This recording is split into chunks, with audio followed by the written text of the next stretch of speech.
I think we can add money to the list of things that Democrats don't really understand. I can see this for exactly what it is. I'm pretty sure you guys can too. Okay, we'll just read the headline before we get into the text of the article. Democrats propose cash rebates to counter Biden's soaring gas prices. You know what this is? Paying you off until the end of the year so you make the right decision at the ballot box in November. But obviously, if they think that, okay, cool. So this is it has everything to do with inflation, right? No, it's Putin. Why were gas prices going up prior to the Ukraine war? Yeah, exactly. It's all about Putin, right? No, they think by, once again, paying you more money, okay, inserting more money from the government, okay, back into the government is somehow going to curb this inflation and solve any sort of long-term problems that are here. Because as you can see now, gas is what, $6.69, nice, $6.85 if you want plus, or this is Shell, and Shell's always the most expensive. I don't know what if it is in the States like that, but I know it always is up here in my neck of the woods, but they're normally a few cents per liter higher. But regardless, if they think that temporarily cutting you a check in order to, I don't know, ease gas prices is gonna fool enough people, oh fucking Christ, dude, you got more problems than just simply not understanding math, inflation, and the larger problems that that administration has caused itself. Democrats are proposing to offer drivers cash and rebate schemes to counter President Biden's record high gas prices. Representatives Mike Thompson, a Democrat from California, that's redundant, and John Larson from Connecticut, and Laura Underwood of Illinois. Wow, a trifecta of real fucking thought leaders if I've ever seen one.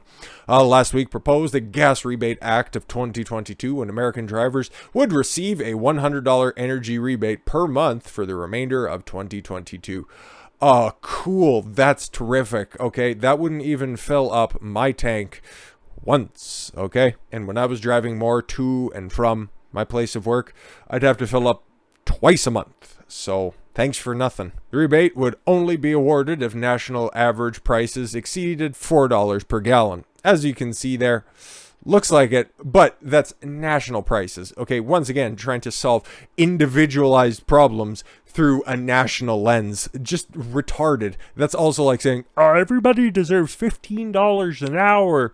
That should be the new minimum wage. It's like, okay, $15 an hour in New York City is dog shit. You'd barely be able to afford a cardboard box in Central Park. Whereas $15 an hour in central Montana will probably get you a fucking 100 acres and a 4,000 square foot super mansion, to be completely fucking honest. Shit does not translate through a huge fucking country with a lot of fucking people. But no, if it exceeds $4 per gallon, then everybody's going to get $100 per month, okay? It's great. We know how money works. National average price of gas on Thursday was $4.23, according to AAA. Additional constraints would apply to those who earn less than $75,000. See how fucking complicated this is, as opposed to, I don't know, just drilling for your own oil that you have fucking meters under the ground, you dumb cunts. No, just try to put fucking Band-Aid on this self-inflicted gunshot wound. Dumb motherfuckers. But hey, look, these new sanctions, though, they hit Russia real hard, so we're winning on this one, right, guys? Russian inflation soars to 14.53%, highest level in over 6 years. Cool. What kind of inflation is that? Because guess what, guys? There's different kinds of inflation. Is that internal inflation? Is it external inflation? It's probably external inflation because, the ruble doesn't go as far as it did a month ago prior to this evil invasion happening. But it's like, okay, cool. What about the local economies in Russia, right? What about all the shit that they're making themselves, shit that they become independent on? How about that? Does the average person actually feel the pressure of this, or did the Russian government do right by their people and actually make themselves self-sufficient and not reliant on the globalist whims? I don't know what to say. Seems pretty fucking obvious, but okay, cool. Russian annual inflation hit 14.53% as of March 18th, up from 12.54% a week ago as the country's economy and currency struggle against severe sanctions imposed by the West due to Moscow's invasion of Ukraine. No, due to the pettiness and not understanding that sanctions are retarded by, all of the big brains in government, and they're all meeting right now. I don't know where, but the G7 is commencing right now, and they all look like real strong individuals with big brains and massive brain power. But anyways, yeah, this is the highest annual inflation rate since November of 2015. Ooh. Inflation for the week ending in March 18th was 1.93%, slightly lower than 2.09% rate of inflation the previous week. Data from State Statistics Service or Rosstat shows the year-to-date increase in inflation was 7.67%. Inflation rates spiked following the Ukraine invasion, which resulted in the ruble tumbling to an all-time low in early March. That's why Putin is also saying that unfriendly nations are going to have to pay back their oil debts in ruble, because he actually understands how economies work, unlike Democrats. Or it's like, okay, cool, you have an outstanding balance, pay us back in our own currency. It's going to end up raising it. So it's almost like that evil tyrant has a plan in order to enrich his people. But no. He's wrong. Zelensky's literally the greatest leader since Churchill. Actually, he's probably better than him because Churchill was a racist and Lincoln was a Republican. So he's literally a fucking deity. Okay. Greatest man. Best fashion sense that I've ever seen on a leader ever, and there's nothing wrong that the Ukrainian people have ever done, literally ever. All hail the Azov battalion. The cost of sugar, which is literally poison, which is used to make liquor and preserve food. Cool. That's nice. Russia mostly makes their own food, and developing really strong relationships with the China and India for anything else that they could need. But whatever, no, definitely need sugar. It rose by an average of 14% in some regions. Sugar prices spiked by up to 37.1%. That would be concerning if it wasn't just for sugar. People are sharing tips about where to get sugar. This is crazy. A Russian citizen told The Guardian, okay, a totally real Russian citizen told the very honest and very forthright Guardian. I'm gonna have to press X to doubt on that, but yeah, no, okay, cool. Continue to gloat about, we're choking out Putin, okay? When in actuality, if these numbers are real, which, again, another thing I gotta press X to doubt on, all this is doing is hurting the Russian people. So if you think you're in the right on this one by calling for harder and heavier sanctions on Russia because they're bad and they're the worst people, all you're doing is just forcing more business between the new emerging economy of the world of China, India, and Russia, which has a lot of land, a lot of people, and a lot of influence in the world on multiple fucking fronts. Meanwhile, at home, okay, just to come back once again, you got the head of the Fed here, okay, trying to worry about their own inflation. Meanwhile, continue to gloat about Russians. They can't even afford to buy fucking sugar if they can find it. Meanwhile, inflation, continues to go through the fucking roof. Yeah, exactly. Federal Reserve Chairman Jerome Powell, like the last white guy alive with the first name Jerome, said on Monday that the central bank is prepared to make more aggressive measures to stabilize prices if necessary. It's very necessary, as rampant inflation continues amid a relatively strong labor market. Nobody wants to work these fucking menial jobs. Wow, imagine that. It's almost like you disincentivized people over the past 2 years with your fucking restrictive policies. Congratulations. During an address to the National Association for Business Economics, I don't know why I stumbled on that one, on Monday, Chairman Powell gave his strongest message about inflation to date, stating that he is prepared to take necessary steps to ensure a return to price stability. But again, this is from the U.S. Federal Reserve, which is about as much of a government entity and is about as Federal Express FedEx is. And just to give you a little bit of insight there, there's an obvious need to move expeditiously to return to the stance of monetary policy to a more neutral level, and then to move to more restrictive levels. And that is what is required to restore price stability. Thanks. That's like economics 101. I don't know why I want to keep saying economy. That's at the heart of all of this issue, but whatever. He continued, if we conclude that that it is appropriate to move more aggressively by raising the federal funds rate to more than by more than 25 basis points at the meeting or meetings, we will do so. Wow. And if we determine that we need to tighten beyond common measures of neutral and into a more restrictive stance, we will do that as well. These comments come less than a week after the Federal Reserve's meeting on March 15th and 16th, during which the central bank approved an interest rate hike for the first time in over 3 years, after signaling its intention to hike rates for several months leading up to the decision. And why is that? Oh, because Russia invaded Ukraine. That's why we have to make this move for the first time in 3 years? Huh, weird. But this is something I've been saying for a while, and because the people in the know, not the front face of the administration right now, even though they can't really form a coherent statement. Okay, did you see recently what Kamala Harris was up there muddling on about? Something about the passage of time. The significance of the passage of time. They're all mental mongoloids. They can barely muddle fuck their way through any point that they're saying. And Biden, whenever he's questioned about anything and his fucking hyenas aren't around there to say, thank you, no more questions, thank you, he melts down like a fucking Chernobyl reactor.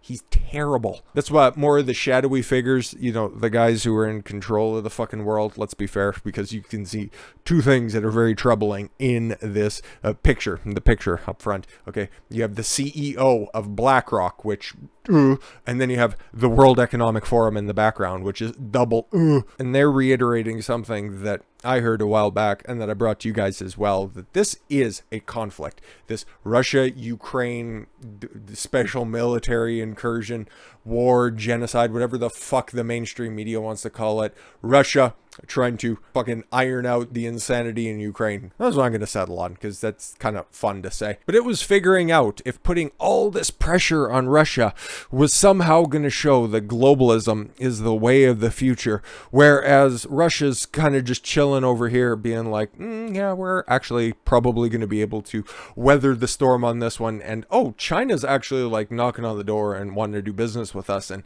India's changing their tune. That's weird, and we're okay, cool. You guys want to shut us off for the rest of the Western world? That's fine. You guys are just kind of shrinking and wilting under woke pressure. That's fine. We're just going to go ahead and work with two nations that really don't want to fuck around with that and have a lot of open mouths just waiting to fucking feast on the Russian tit. So maybe we'll go ahead and do that. So it's putting nationalism against globalism, and guess what's winning? But guess what? With our leaders, in most of the Western, actually in all of the Western world, kind of put all of their bags in the globalism basket, and guess what? They fucking broke their leg coming out of the tunnel before the beginning of the game. BlackRock chief says Ukraine war marks the end of globalization. Can I just get a round of applause? Because that, first of all, that's awesome. But second of all, that means that there's a lot of fucking work to be done. But then that also offers quite a bit of optimism, to be completely honest, because if he's right, and another one of these things is it's going to be, somebody in the dark, somebody in the shadows right now says this. And then it just starts to make ripples, and then a couple of months, maybe a few weeks, maybe a couple of months down the road, then it starts to catch on from a couple of more prominent people, and then after probably a year, it finally becomes the mainstream talking points. And by that time, just think about, especially over the past 6 months to a year, how much trouble has been caused. It's going to be a long road to recovery. Larry Fink, chief executive of BlackRock, the world's biggest asset manager, said that war in Ukraine will put an end to globalization as governments and businesses cut ties with Russia, while warning that a large-scale reorientating of the supply chain will be inflationary. Yeah, basically, instead of everybody working together, there's going to be two economies set up.